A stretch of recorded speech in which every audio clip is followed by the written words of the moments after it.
सादर जप हुवनंग हराते। इसलिए मैं भगवान श्री राम का नाम जप कर अपनी मनस्थिति को मजबूत करता हूँ। और जब मनस्थिति में भगवान राम रहते हैं तो अपने आप परिस्थिति पर नियंत्रण होता है। लेकिन अगर मनस्थिति मजबूत ना हो, परिस्थिति पर आप नियंत्रण करना चाहो तो परेशानी होगी, तनाव होगा, समस्याओं का अंबार होगा। इसलिए परिस्थिति पर नियंत्रण करने के पूर्व मनस्थिति को मजबूत करना होता है। और दो बातें हैं, श्मशान, भगवान राम, मौत याद और भगवान का चिंतन। कितना मार्मिक दर्शन रखा भगवान शिव। यह है गृहस्थी, इसलिए कभी लड़ाई नहीं होती। भगवान शिव प्रयागराज में एक बार सत्र हुआ, ब्रह्म सत्र हुआ, तो अध्यक्ष बनकर बैठे थे। ब्रह्मा जी भी थे उस सभा में, सारे देवता थे। जब प्रजापति दक्ष आए तो सब खड़े हो गए, भगवान शिव खड़े नहीं हुए। यहाँ पर जो बुद्धिमान है उसकी मानसिकता का बड़ा सूक्ष्म दर्शन रखा है। ये 10,000 की भीड़ है, उसमें 9,998 स्वागत के लिए खड़े हो गए, उसको संतोष नहीं है। वो उस तरफ देखता है, प्रजापति है ना, राजा है ना, कौन खड़ा नहीं हुआ मेरे स्वागत के लिए, इस तरफ दृष्टि जाती है बुद्धिमान की। देखा तो खड़े नहीं थे, शिव बैठे थे और ब्रह्मा बैठे थे। दक्ष ने सोचा ब्रह्मा तो मेरे पिता हैं, उनको क्या जरूरत है, लेकिन तो मेरा दामाद है, दामाद बेटे जैसा होता है, उसको स्वागत करने के खड़ा होना चाहिए था। भगवान शिव क्यों बैठे थे? भगवान शिव अहंकार के देवता हैं और जीव का अहंकार जितना आंख मूंदा रहे, बैठा रहे, सोया रहे, तब जीव का कल्याण। अगर आप भी श्री गुरु महाराज जी द्वारा श्रीमद् भागवत कथा व श्री राम कथा करवाना चाहते हैं तो संपर्क करें MK फिल्म्स दिल्ली। हमारा मोबाइल नंबर है 09899188798 और 090398000801। हमारा ईमेल है panditbhupaltrivedi@yahoo.com।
अहंकार जितना आंख मूंदा रहे, बैठा रहे, सोया रहे, तब जीव का कल्याण। इसलिए अहंकार के सही रूप को बताने के लिए जीव को भगवान शिव नेत्र मूंद कर बैठे थे। कौन आया कौन गया क्या खबर, वो तो निरंतर भगवान राम से मिले हैं। अहंकार आपका सोया रहेगा तभी भगवान की याद आएगी, अहंकार जगेगा तो याद नहीं आएगी। कितना सूक्ष्म दर्शन भगवान शिव ने रखा, लेकिन बुद्धिमान इस बात को नहीं समझता, केवल विवेकी समझेगा।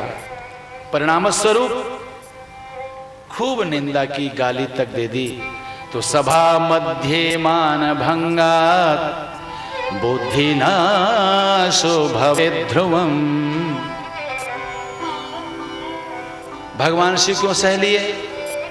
आप गंगा जी में स्नान करने जाते हैं तो क्या माँ गंगा भेद करती है कि कोई काला है, कोई गोरा है, कोई ऑफिसर है, कोई मजदूर है, कोई अमीर है, कोई गरीब है, कोई कुरूप है, कोई स्वरूप है? सबको माँ अपने लहरों से, अपने वात्सल्य से सिंचन करती हैं, सबके पाप को नष्ट करती हैं। तो गंगा जब भेद नहीं करती तो गंगाधर कैसे भेद करेंगे? इसलिए गंगाधर निंदा सह लेते हैं, शिशुपाल ने गाली दी भगवान कृष्ण को, तो कृष्ण भी सह लेते हैं, इसलिए कि गंगा उनके चरणों से निकली है। एक के चरणों से गंगा निकली है इसलिए निंदा गाली को सह लेते हैं, और दूसरे के सिर से गंगा प्रवाहित होती है इसलिए वो भी निंदा और गाली को सह लेते हैं। इसलिए जिसके सिर पर ज्ञान और भक्ति की गंगा है वो आलोचना में नहीं जाता, उसकी सहन शक्ति, उसकी तितिक्षा बढ़ जाती है। भगवान शिव कुछ नहीं बोले, लेकिन दक्ष कि इस प्रकार निरादर करने पर, मर्यादा का हनन करने पर नंदी जी ने श्राप दिया, निंदा करने वाला सिर तुम्हारा टूट जाएगा, बकरे का सिर प्राप्त होगा और तुम्हें ब्रह्म विद्या कभी नहीं प्राप्त होगी। शिव जी ने आकर सती तक को नहीं बताया, कष्ट होगा। अब यहां पर थोड़ा प्रसंग लंबा हो जाता है, मैं क्या करूं। देखिए, सती जब भगवान शिव से कथा नहीं सुने, मन में दर्द हुआ, घर तक नहीं है, मैं धोखे में विवाह मैंने कर लिया। एक बात और गंभीरता से देखिए, अगस्त ऋषि के पास जब कथा सुनाने ले गए, देवी एक मेरा दूसरा भी घर है, देखना चाहेंगे? तो ललक बढ़ी सती जी के मन में, शायद वहां घर बना हुआ हो। तो तुरंत बोल पड़ी, हाँ देखना चाहती हूँ। तो दूसरा घर ले गई, और दूसरे घर का नाम है मरघट। श्मशान में या कैलाश में, मैं 2 जगह रहता हूं। बहुत क्रोधित हुई भीतर से,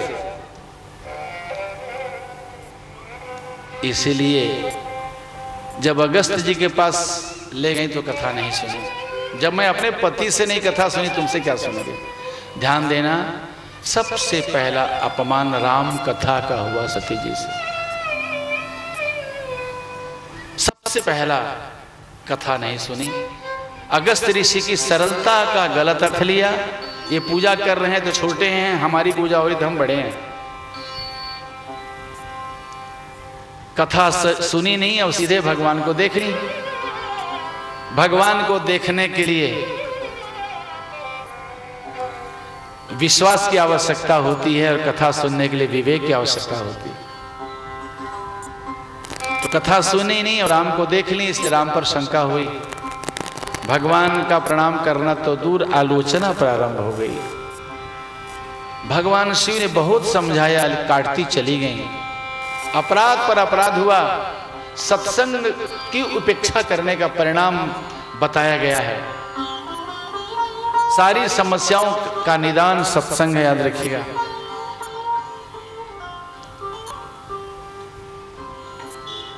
भगवान शिव ने कहा, अगर आपके मन में संदेह है तो जाकर परीक्षा ले लें।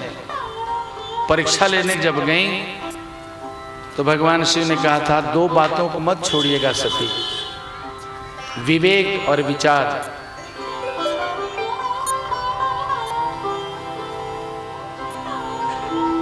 अंकुरे, आपके अंतर मन में अंकुरण हो रहा है। अब उस अंकुरण को, संशय को गर्भ में पालना उचित नहीं है, विस्फोटक स्थिति पैदा हो जाएगी। इसलिए उसको विनष्ट कर दीजिए, परीक्षा ले लीजिए। लेकिन याद रखिए, करे उसको जतन विवेक विचारी। ऐसा यत्न कीजिए इसमें विवेक और विचार रहे। और दोनों को छोड़ दिया सती जी ने। पुनि पुनि हृदय विचार करी, धरी सीता कर रो। आगे हुई चली पंथ ते ही, जही आवत नर भोग। सीतान्वेषण करते भगवान श्री राघवेंद्र और लक्ष्मण आ रहे थे। उनके आगे आगे सीता का वेश बनाकर चलने लगे।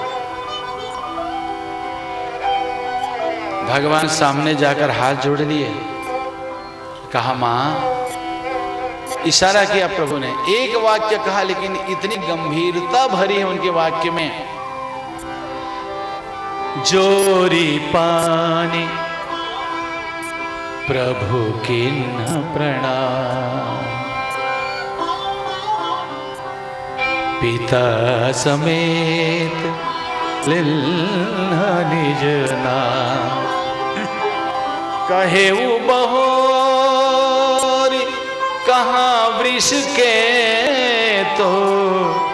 विपिन अकेले फिरहु के ही। मां सारा झगड़ा शुरू हुआ है प्रणाम करने से। शिव जी मुझे प्रणाम नहीं करते। जय सच्चिदानंद जग पावन।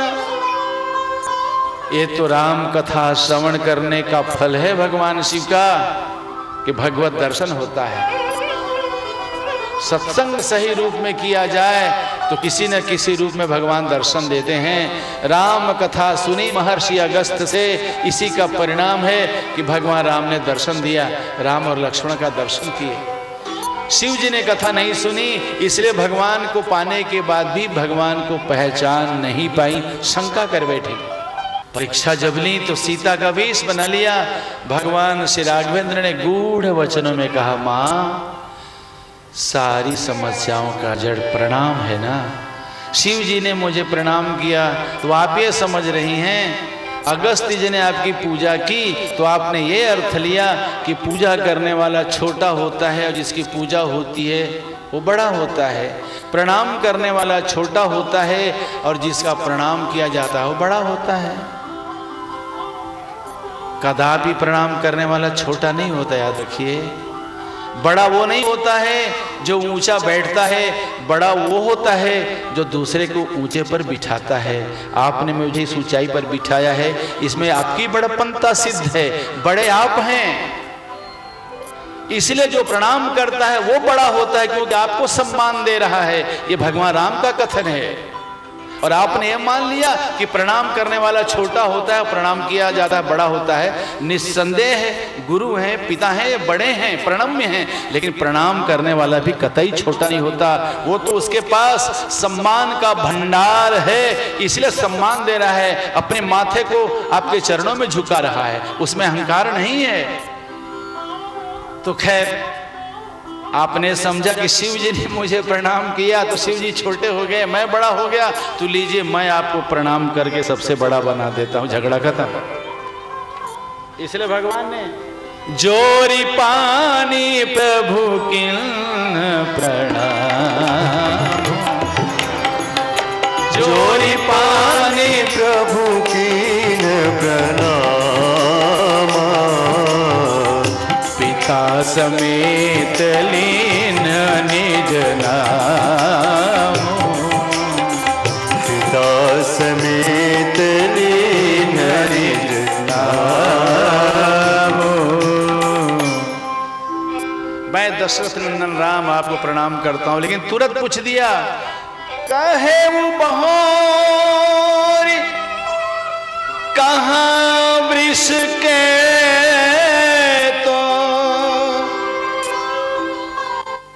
मां, जिस जंगल पर आप हैं वहां सीता जी थोड़ी देर के लिए अकेली रह गई थी, परिणाम स्वरूप उनका अपहरण हो गया, चोरी हो गई।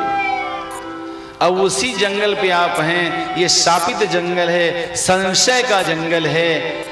जब जीवन में संशय के जंगल उग आए और जीव दिग्भ्रमित हो जाए तो परम विवेकी की आवश्यकता होती है, जिसकी रोशनी में आप जा सकें। और ऐसे परम विवेकी त्रिनेत्र भगवान शिव का साथ छोड़कर अकेली जंगल में आप हैं, तो इशारा बता दिया, परिणाम क्या होगा आप समझ लें। तन बदन में आग लग गई। यत्र तत्र सर्वत्र जहां देखा सती जी ने राम सीता लक्ष्मण है, मानो भगवान कहते हैं सर्वव्यापक को वियोग नहीं होता। ये तो मैं लीला करने के लिए वियोग की सृष्टि कर रहा हूं। ऐश्वर्य को देखने के बाद डर हो गया कि मैं शिव पूछेंगे क्या बोलूंगा। और जैसे ही भगवान शिव के पास गई सती तो शिव जी ने प्रथम यही बात पूछी, लिन्न परीक्षा कवन विधि कहु सत्य सब। सत्य पर जोर दिया, किस प्रकार आपने परीक्षा ली, सच सच बताएं। असत्य भाषण हो गया। कछु न परीक्षा लिन्न गुसाई, किन्न प्रणाम तुम्हारे ना।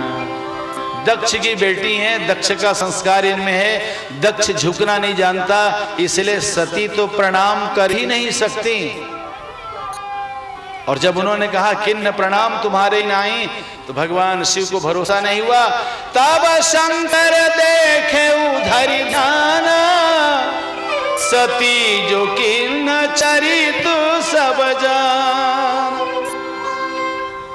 सती जी ने जो किया, भगवान राम ने जो किया, सब देख लिया। अब इतनी पीड़ा हुई भगवान शिव को, लेकिन एक बड़ी मार्मिक बात वहां पर यह हुई, जैसे सती जी को देखा तो पीछे में भगवान की माया मुस्कुराते खड़ी थी।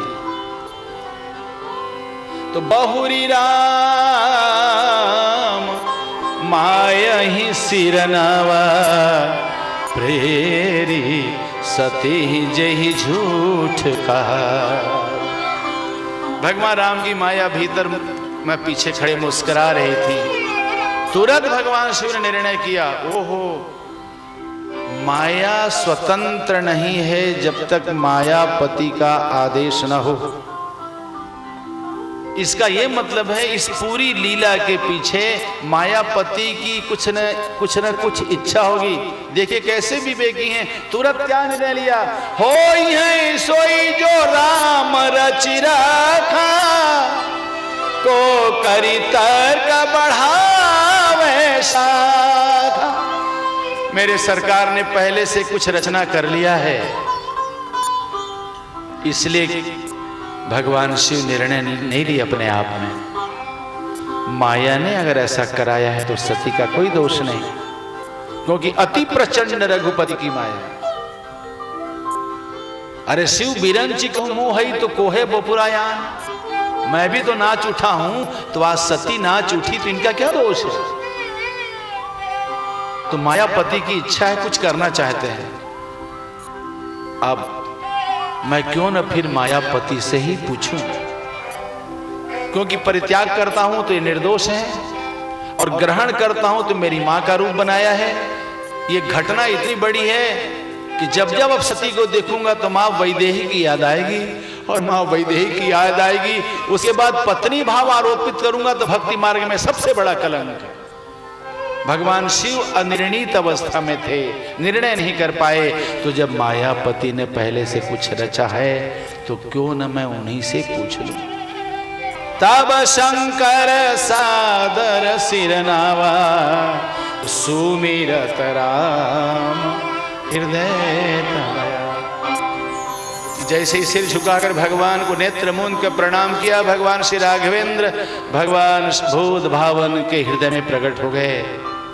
पूछा, प्रभु क्या करना चाहते हैं दीनानाथ। भगवान ने कहा कि आप सती जी का परित्याग कर दीजिए। सती जी का परित्याग मतलब पत्नी भाव का परित्याग कर दीजिए। सती में बड़ी मार्मिक बात है। भगवान शिव ने तुरंत निर्णय ले लिया। गोस्वामी जी लिखते हैं, यही तन सती ही भेंट मोहिन, शिव संकल्प किन्न मन मन ही मन भगवान शिव ने संकल्प ले लिया। जागृत अवस्था में मैं रहूंगा तो बार बार सती पूछेंगी। अब देखिए, भगवान आकाशवाणी करके सती जी के अभिमान को पश्चाताप की आग में अब जलाना प्रारंभ करते हैं। इसलिए आकाशवाणी करते हैं, ओह प्रभु, आसपन तुम बिना करई को माना, राम भगत समरथ भगवान। इतना बड़ा प्रण। सोचिए ना, आपकी पत्नी एक दिन सीता का नाटक में लीला में रूप बना देगी तो आप तलाक ले लेंगे उसे। कितना कठिन है भक्ति मार्ग में। यही तो किया था ना सती जी ने, सीता का वेश बनाया था। इसलिए आसपन तुम बिनु करई को आना, राम भगत समरथ भगवान। बार बार सती जी ने पूछा, भगवान कौन सा प्रण किया आपने? जदपि सती पूछा बहु भांति, तदपि न कहे वो त्रिपुर यारात। भगवान शिव नहीं बताए, बल्कि समाधि में चले गए। जागृत अवस्था में बार बार प्रश्न करेंगे। देखो, एक दिन दो दिन नहीं, 87,000 वर्षों तक पश्चाताप की आग में हमारी मां जली। बहुत कष्ट पाई है मां सती। और जैसे ही भगवान शिव 87,000 वर्षों के बाद समाधि से जागे,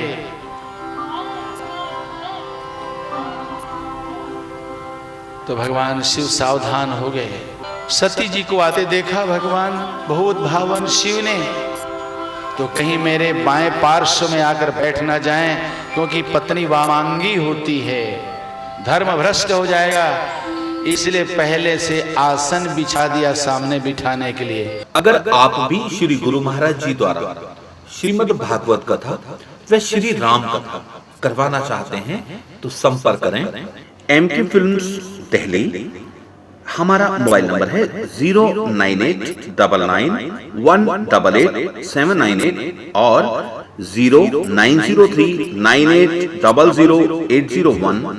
हमारा ईमेल है panditbhupaltrivedi@yahoo.com।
एक दिन दो दिन नहीं, 87,000 वर्षों तक पश्चाताप की आग में हमारी मां जली। बहुत कष्ट पाई है मां सती। और जैसे ही भगवान शिव 87,000 वर्षों के बाद समाधि से जागे,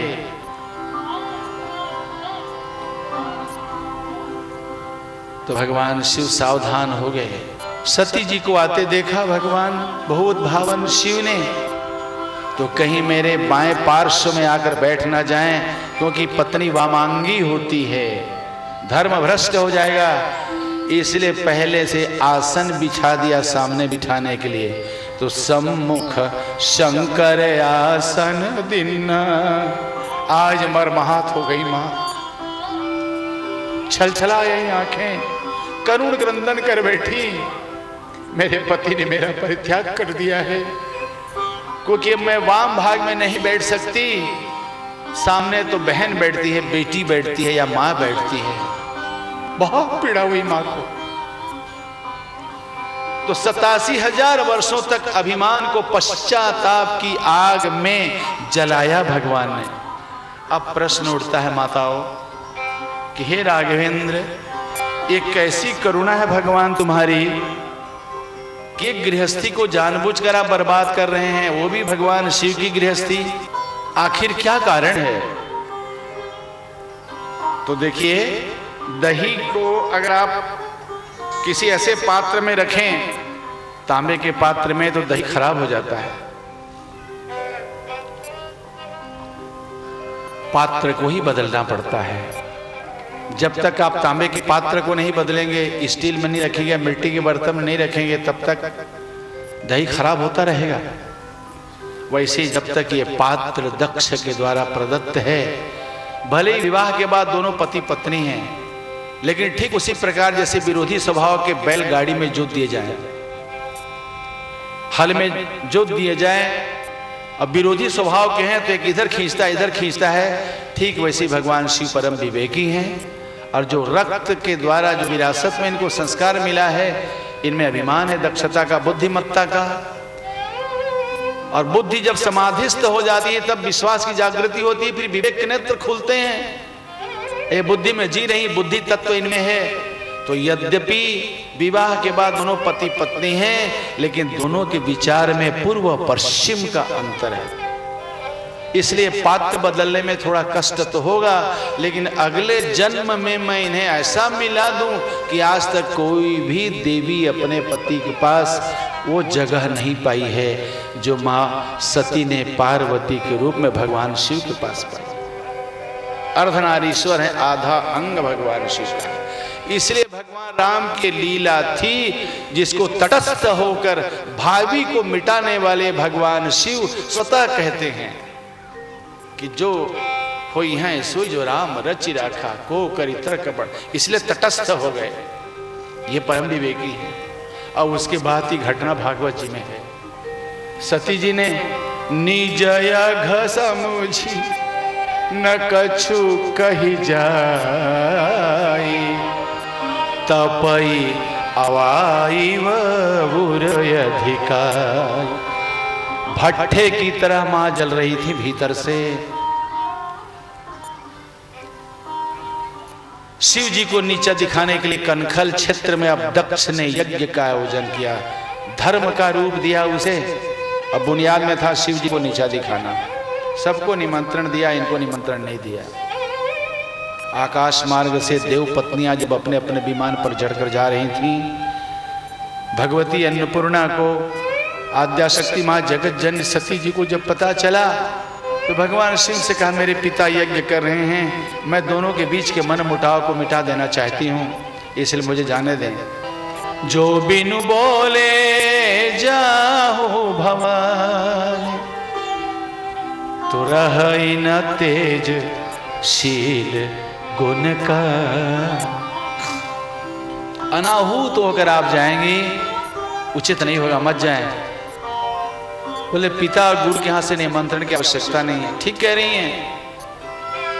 अगर निमंत्रण देने में भूल हो गई होगी, तब जानबूझकर निमंत्रण नहीं दिया गया हो तो बहुत मना किया, क्योंकि शिव मने कल्याण,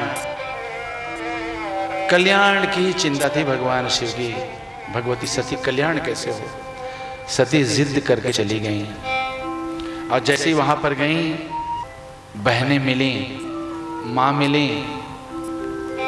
इसने घोषणा करा दी थी कि कोई भी सती का सम्मान करेगा तो राजद्रोही बनेगा। इसलिए सादर भले ही मिली एक माता, जन भगनी मिली बहुत मुस्का। मुस्काता माने कटाक्ष करते हुए। कैसा लगा होगा, अरे वो मरघट में रहने वाले को नहीं लाई और थोड़ा हंस दिया। कैसा आघात लगा होगा मां को। मां तो मां है, मां प्रसूति मिली इन्हें, लेकिन पिता ने देखना पसंद नहीं किया, किसी ने बात नहीं की। माथा ठनका और यज्ञ स्थल पर गया। जब देखा तो भगवान शिव का ना तो कोई आसन था, ना कोई भाग नहीं था। अब सती आर्य नारी सब सहन कर सकती है, अपने सिंदूर का अपमान नहीं सह सकती। पति के परित्याग में भी आदर था और कल्याण था। अब पिता के यहां ममता में भी तिरस्कार है, कटाक्ष है। 87,000 वर्षों की जो पश्चाताप की आग भीतर जल रही थी, उसी को मां ने आज योग के रूप में प्रकट करना चाहा, लेकिन आज रो पड़ी। मैं अपने प्रभु शिव को समझ नहीं पाई। मेरे नाथ, हे मेरे राघव, इतनी कृपा करें,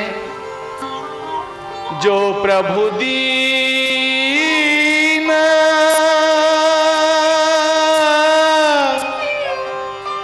दयाल कहाँ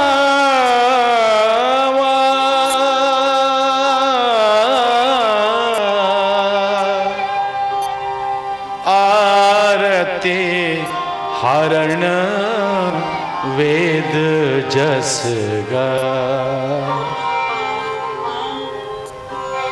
प्रभु ऐसा उपाय करें कि अब जिया नहीं जाता, यहां से मैं जाऊंगी लौटकर और दाक्षायणी कह के, दक्ष सुता कहकर मेरे पति संबोधित करेंगे तो मैं किस्त किस्त में मरना नहीं चाहती। प्रभु ऐसी कृपा करो कि छूटई बेगी देह यह मोरी। बड़े को बाप बनाकर मैंने देखा तो सजा काट ली प्रभु, अब सहा नहीं जाता। बस इतनी कृपा करना, मुझे जिस योनि में हो जहां भी जन्म दो, मैं जाने को तैयार हूं। हे करुणा वरुणालय, इतनी करुणा करना कि भगवान शिव के चरण कमलों में अमल अनुराग मेरा बना रहे और निरंतर अभिवृद्धि होती रहे, बस इतनी कृपा करना। तो सती मरत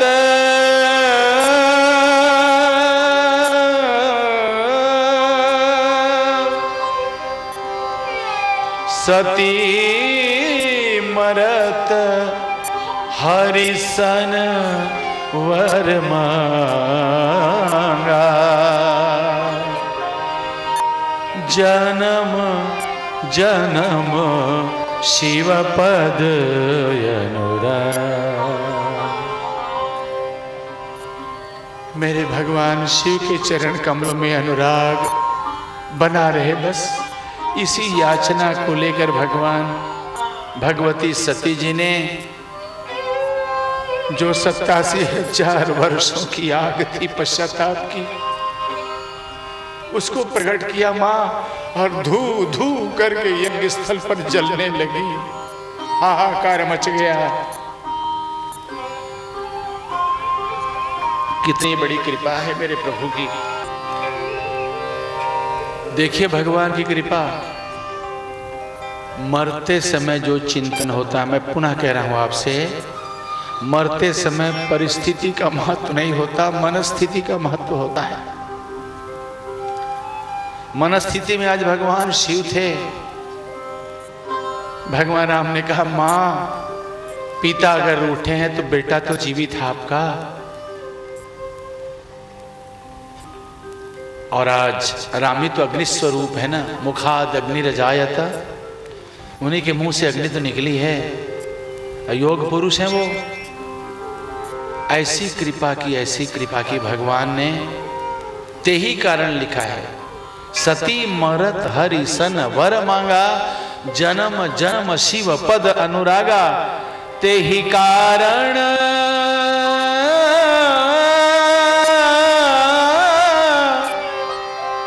ते ही कारण हिमगिरि गृह जाए,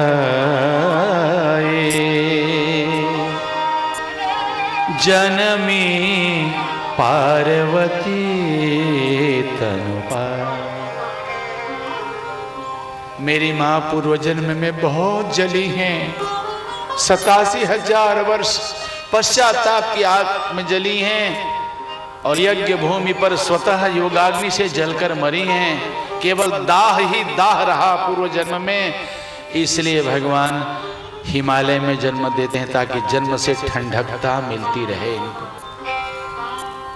दूसरी बात जो महत्वपूर्ण है वो ये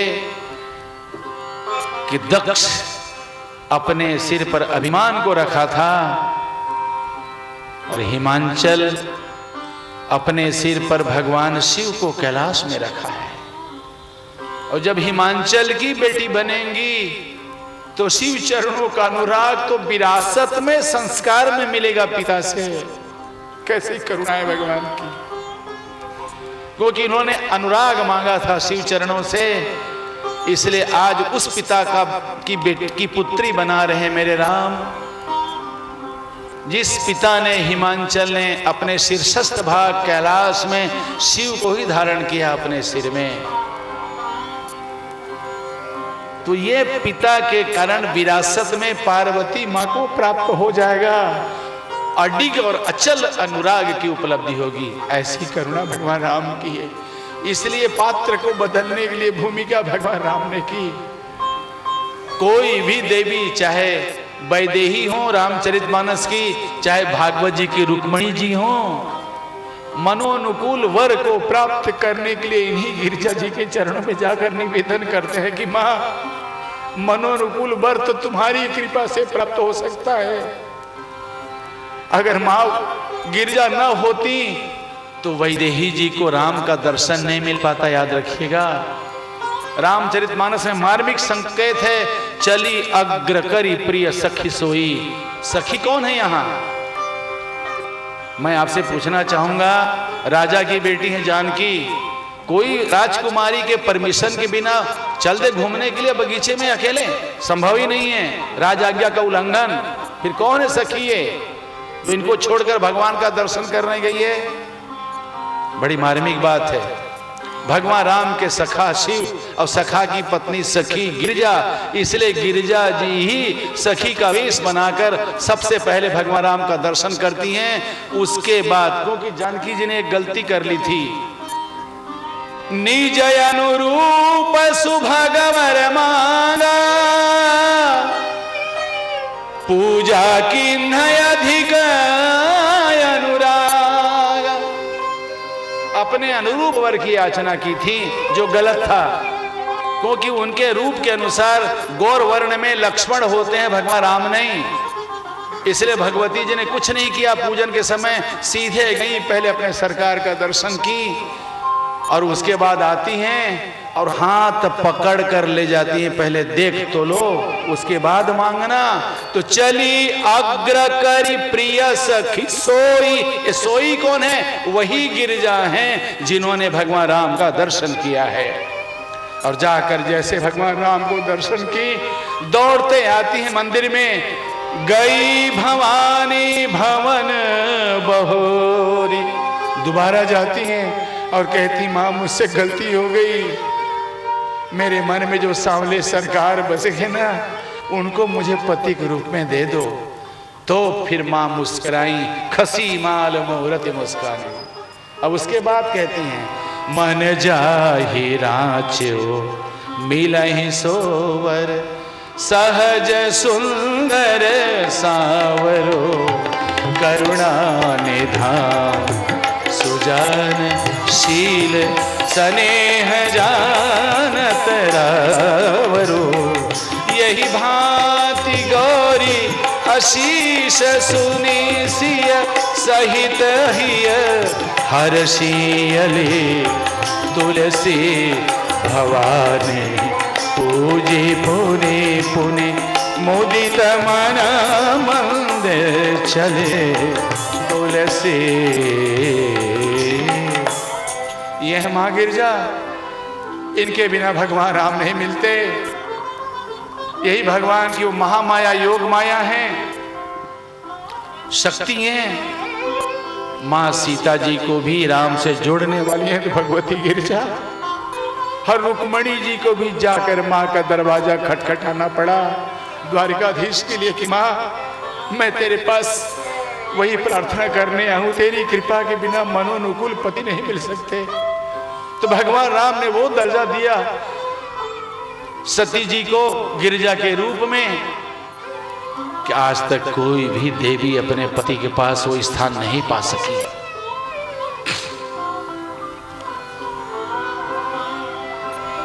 इस मां ने बहुत कष्ट उठाया सती के रूप में।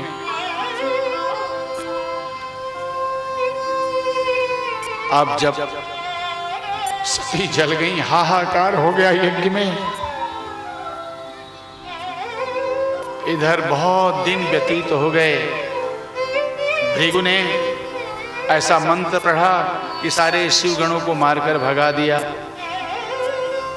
लाज के मारे, डर के मारे शिवगण नहीं गए भगवान शिव के पास, क्योंकि सती जी को आने में वो सहायता किए थे। बहुत दिनों के बाद देवर्षि नारद आते हैं। उस समय भगवान शिव ऋषियों को ज्ञान सिखा रहे थे, योग मुद्रा सिखा रहे थे। ये बड़ी मार्मिक बात है। कलयुग में ये सतोगुण हो गया बहुत कम, ये रजोगुण हो गया है और ये तमोगुण हो गया है। ये तीनों गुण, सतोगुण, रजोगुण, तमोगुण, और ये जीव का प्रतीक, मैं तुम्हें देख लूंगा तो यही उंगली उठती है, ये अहंकार का प्रतीक है। जीव का प्रतिनिधित्व ये तर्जनी उंगली करती है और ब्रह्म का प्रतिनिधित्व ये अंगूठा करता है। अगर आप भी श्री गुरु महाराज जी द्वारा श्रीमद् भागवत कथा व श्री राम कथा करवाना चाहते हैं तो संपर्क करें एमके फिल्म्स दिल्ली। हमारा मोबाइल नंबर है 09899188798 और 090398000801। हमारा ईमेल है panditbhupaltrivedi@yahoo.com।